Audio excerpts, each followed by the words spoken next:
स्वागत आप सभी का पढ़े लिखे बेरोजगार युवाओं के देश में। एक ऐसा देश जहां पर एक बच्चा लड़ना शुरू कर देता है अपनी प्रारंभिक शिक्षा को लेकर। एक बच्चा दब जाता है यहां के बहुत तगड़े आलीशान स्कूलों की जो मरम्मत या फिर वो जो ढांचा इतना आलीशान है कि पूर्वजों ने बनाई हुई चीजें ढह जाती हैं, बच्चों के अरमान दब जाते हैं। बच्चा जब बड़ा हो जाता है, 10वीं 12वीं कर लेता है, तो रोजगार के लिए लड़ना पड़ता है। बच्चा जब एग्जाम सेंटर में जाता है पेपर देने के लिए, पढ़ लिख कर बहुत ईमानदारी के साथ में जाता है, तो वहां पर उसको पीटा जाता है, प्रताड़ित किया जाता है, उसकी नाक से मुंह से खून निकलता है। और ये कोई और बच्चे नहीं हैं, ये पढ़े लिखे बेरोजगार बच्चे हैं। थोड़े से कठोर होंगे परंतु सुनना अंत तक इस वीडियो को, आपको झिंझोड़ के न रख दे तो मुझे बता देना।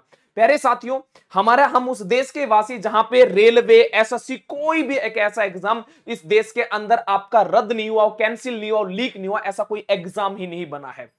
और इसमें मरता कौन है? हमेशा मरता है गरीब का बच्चा। गरीब का बच्चा इसलिए मरता है क्योंकि ऊपर जो लोग बैठे हैं ना, उन लोगों ने बांट रखा है, या फिर ये कहूं कि आज के अंदर भारत की जो राजनीति है उसने एक बच्चा इस प्रकार से डिवाइड कर दिया है, इस प्रकार से गरीबी से मरने के लिए छोड़ दिया है कि बच्चा जो ना उठ ही नहीं पा रहा है। बच्चा बाहर की दुनिया को सोच ही नहीं पा रहा है। बच्चा पढ़ता है, पेपर देने जाता है, और पेपर देके उसको क्या मिलता है? पेपर लीक हो जाता है। सेंटर के अंदर जो है, सेंटर के अंदर जब बच्चा जाता है तो वहां पे एक नोटिस लिखा मिल जाता है कि रीशेड्यूल हो जाता है पेपर, और बच्चा फिर से परेशान होके घर वापिस आ जाता है। माँ बाप के ताने, पड़ोसियों के ताने, उनके तो ठीक है, अरे खुद की जिंदगी के ताने। किसके लिए जन्नत सजाई है माधव? यहां तो हर कोई अपनी परेशानियों से जो है प्रताड़ित हो रहा है, और यहां पे प्रताड़ित हो रहा है आज के दिन सरकार से। मैं अगर बातें करूं, आज का जो स्पेशल जो मुद्दा बना हुआ है वो एसएससी फेज 13 एग्जाम 2025। इतने पेपर कंडक्ट नहीं करवाए गए हैं, उससे ज्यादा तो पेपर कैंसिल हो जाते हैं। हम उस देश के वासी हैं। अगर वोट बैंक की बातें की जाए, अगर वोट लेने की बातें की जाए, इनके पास में यथा प्रबंध हो जाते हैं, सारी की सारी फोर्सेस लगा दी जाती है, हर एक कुछ कर लिया जाता है, परंतु एक ढंग से ट्रांसपेरेंसी के साथ में एक पेपर कंडक्ट नहीं करवाया जा सकता। ऐसी चीजें हैं। बातें उठाने के लिए कोई मीडिया चैनल नहीं होता, परंतु पहली बार ऐसा हुआ है किसी राजनीति दल में राहुल गांधी एक ऐसे इकलौते इंसान है जिन्होंने बच्चों की डिमांड को उठाया, बच्चों का समर्थन किया है। केवल बच्चों का नहीं, इनके हक के लिए लड़ाई लड़ने के लिए जो है एक ट्वीट भी किया गया है, जिसके ऊपर काफी जो है मीडिया वालों ने फिर यहां पे फोकस किया। अच्छा, यहां पे भी जो है टीआरपी जो है लेने का काम हो सकता है। इन्होंने लिखा कि लास्ट 10 साल में 80 से पेपर अधिक कैंसिल हुए हैं। कैंसिल के साथ साथ में लीक भी हुए हैं, जैसे नीट का पेपर भी हुआ, यूजीसी नेट का हुआ, यूपी पीसीएस का हुआ, बिहार पब्लिक सर्विस कमीशन हुआ, रेलवे का पेपर हुआ, एसएससी का पेपर हुआ। कोई ढंग से पेपर कंडक्ट ही नहीं हुआ। हम उस देश के वासी हैं। और बात इतनी सी नहीं है, इन्होंने यहां तक कि न्यूज वीज में हर एक जगह पे इनकी चीजें जो है वह बाद में गई हैं। और यहां तक कि सबसे बुरी हालत तो बच्चों की तब हो जाती है, बच्चों का सेंटर अपने घर से 400 से 500 किलोमीटर जो है वो दूरी पे दे दिया जाए। हां, अगर ये बच्चे जो है किसी नेता राजनेता के होते तो हेलीकॉप्टर से, हवाई जहाज से जा सकते थे, परंतु ये वो परिवार है, ये वो गरीब तबके से बच्चे आते हैं जिनका सपना एक सरकारी नौकरी लग के अपने परिवार का भरण पोषण करना होता, अपना जीवन को सुधारना होता है। परंतु इन्होंने फूट डालो राज करो वाली वही राजनीति है। बच्चों को जो है इतना प्रताड़ित कर दो, बच्चा सरकारी नौकरी के सपने लेना ही बंद कर दे। पहले रेलवे में ऐसा हुआ, अब एसएससी में हो गया। हर एक ऐसा कोई पेपर ही नहीं है जो इन्होंने ढंग से कंडक्ट करा लिया। 400-500 किलोमीटर पेपर देने के लिए जाता है बच्चा, और जब सेंटर पे पहुंचता है तो वहां पे नोटिस थमा दिया जाता है कि बच्चों को नहीं, सेंटर वाले नोटिस दीवार पे चिपका देते हैं कि एग्जाम रीशेड्यूल हो जाता है। 500 किलोमीटर बच्चा जाता है, और ऐसी ऐसी जगह पर पेपर दिए गए हैं जहां पर लोग जो है, आपके पास में, मैं अगर पुराने समय की बातें करूं तो लोग जो है ना संडास के लिए जाते थे ऐसी जगह पे। अब की बार एसएससी ने अपने अपने पेपर को दिया है, और देना भी लाजमी है। देना इसलिए भी लाजमी है, मुझे तो कई बार ऐसी फीलिंग आती है क्योंकि अब की बार वेंडर को चेंज कर दिया गया है, टीसीएस पेपर नहीं ले रहा है।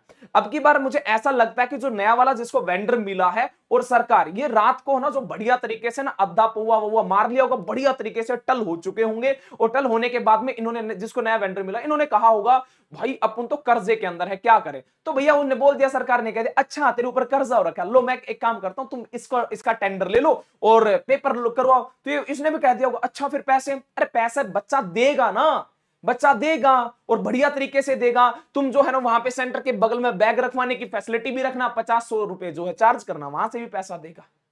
इतनी घटिया मानसिकता के साथ में बच्चों को प्रताड़ित किया जा रहा है, बच्चों को मारने का काम किया जा रहा है। बस किसके लिए? क्योंकि बच्चा चाहता है एक रोजगार। अब नहीं देना तो वो बात अलग है, रोजगार देना किसको है? तो रोजगार देना है इन्होंने खुद के बच्चों को। वो भी चीजें बातें करूंगा। सोशल मीडिया पर जो बच्चों की प्रतिक्रियाएं आई हैं वो ये हैं, उम्मीदवारों ने जो जगह जगह पे जो लिखा है, बिजली और सर्वर बंद हो गए। अब ये भी बच्चों की प्रॉब्लम है। बच्चा पेपर देने के लिए जाएगा, बिजली और सर्वर बंद हो जाएगा। ऐसे ऐसे सेंटरों को चुना गया है। समय पूरा नहीं मिलना, क्योंकि बीच में ही माउस काम करना बंद कर जाता है, सिस्टम इनके हैंग हो जाते हैं। अच्छा, दूसरी बात है आपके पास में, अब की बार का जो एसएससी का जो पेपर जो है फेज 13 का, आप जानकर हैरान हो जाओगे। हम इतने ज्यादा एडवांस हो चुके हैं, हमने अमेरिका, चाइना, जापान सबको पीछे छोड़ दिया है। हमारे पेपर अब की बार जो ना एआई से डिजाइन हो रहे हैं।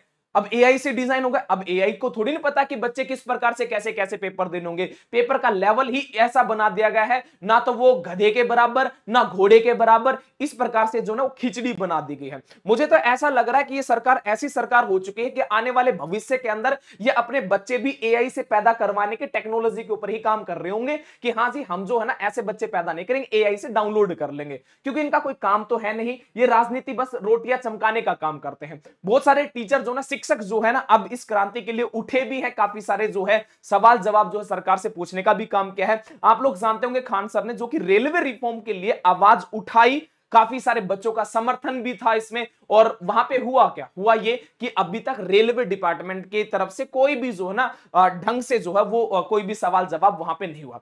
मैं आपको एक चीज जो है, एक डेटा आपको दिखाना चाहूंगा। आप क्या समझते हो, सरकारी नौकरी किसे चाहिए? सरकारी नौकरी आपको चाहिए क्योंकि गरीब आप हैं। ये गलती जो आपकी नहीं, ये सरकार आपको गरीब बनाना चाहती है, रोजगार देना नहीं चाहती, क्योंकि इनकी खुद की औलादे जो है ना, औलादे ही है इनकी खुद की औलादे यहां पे पढ़ती नहीं है। इसलिए यहां पे इस हिंदुस्तान के अंदर किसी किसी स्कूल की छत गिर रही है, कोई फर्क नहीं पड़ता। कोई जो है आपके पास में रेल की पटरियों पर कुचला जाता है, कोई फर्क नहीं पड़ता। मंदिरों के अंदर भगदड़ हो जाती, लोग मारे जाते, कुचले जाते, कोई फर्क नहीं पड़ता। फर्क क्यों पड़ेगा भैया? क्योंकि इनके बच्चे हैं। आप पीयूष गोयल की बातें कर लो, निर्मला सीतारमण की, राजनाथ की बातें कर लो, जयशंकर की बात कर लो, इनके बच्चे कहां पढ़ते हैं? USA, UK, UK, USA, USA, USA. आप शर्म से लज्जित हो जाओगे। कम से कम आपने कभी सोचा है इस देश के अंदर जो अभी प्रेजेंट सरकार है, हमारा सवाल पूछने का पूर्णतः अधिकार है क्योंकि हमने इनको वोट दिया है। 2014 से लेकर टिल आज तक की बातें कर लो, क्या किसी एक भी सरकारी स्कूल का उद्घाटन किया है? किसी भी एक भी स्कूल का उद्घाटन किया है? किसी भी बच्चे के रोजगार के लिए बात की है? या फिर कभी भी रोजगार को लेकर कोई चीज कही है क्या, कोई स्टेटमेंट दी है? नहीं, क्योंकि ये चाहती कि आप बेरोजगार रहो। क्योंकि अगर आप पढ़े लिखे होंगे, अगर आपको रोजगार मिल जाएगा तो आपको सही और गलत का फैसला पता चल जाएगा। बात समझ में आ रही है? तो इसलिए जो है ना, नए नए स्कूलों के प्रोजेक्ट पे तो काम ही करना बंद कर दिया। जो स्कूल है उनको बंद किया जा रहा है। ऐसी हालातों के साथ में गुजरना पड़ता है। और मैं ये कहूंगा कि इस सरकार के खिलाफ बोलने के लिए जिगरानी महाजिगरा होना चाहिए और सरकार के खिलाफ एकजुटता के साथ में किसी व्यक्ति ने अपने सबर को तेज किया है तो एकमात्र जो व्यक्ति है इस इंडस्ट्रीज के अंदर या फिर यूट्यूब के अंदर, इस एजुकेशन सोसाइटी के अंदर, वो है अभिनय शर्मा। अभिनय शर्मा इकलौते ऐसे व्यक्ति होंगे जिन्होंने सरकार के खिलाफ, बहुत बड़ी बात है क्योंकि सरकार नहीं चाहती कि कोई भी हमारे खिलाफ बोले, सरकार नहीं चाहती कि हमारी गलतियों को सामने उजागर करे।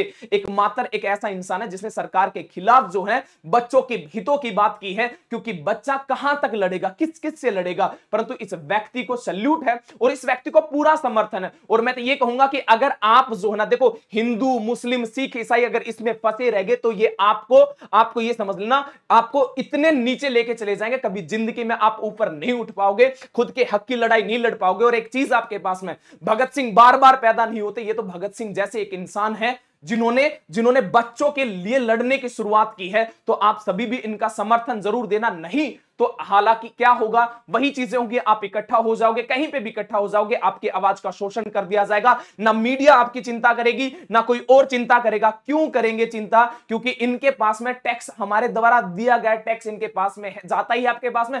बढ़िया से जो बड़ी बड़ी गाड़ियों के अंदर उतरते हैं, बैठते हैं, हेलीकॉप्टर से यात्राएं करते हैं। मरता कौन है? मरता गरीब का बच्चा है। हवाई जहाज क्रैश हो जाता है, क्रैश होने के बाद में लोगों की मृत्युआं हो जाती, मृत्यु के बाद में ये एक ही शब्द कहते हैं, सॉरी। सॉरी के अलावा इनके पास में कुछ होता नहीं है। क्यों नहीं होता? क्योंकि पता है ना 10 दिन के बाद में मुद्दा ठंडा पड़ जाएगा, लोग कोई इसको याद नहीं करेंगे। आपके पास में हवाई जहाज क्रैश हो गया था अहमदाबाद के अंदर, जो गलतियां थी सारी की सारी पायलट के ऊपर डाल दी जाती, सरकार ने पल्ला झाड़ लिया जाता है। ऐसा ही सिस्टम होता है, ऐसे ही लोग मरते चले जाते हैं, इनको घंटा फर्क नहीं पड़ता। फर्क पड़ता है तो आपको पड़ेगा, आपके परिवार को पड़ेगा। और वो इंसान नपुंसक इंसान ही कहलाता है जो कि अपने खुद के लिए नहीं लड़ सकता।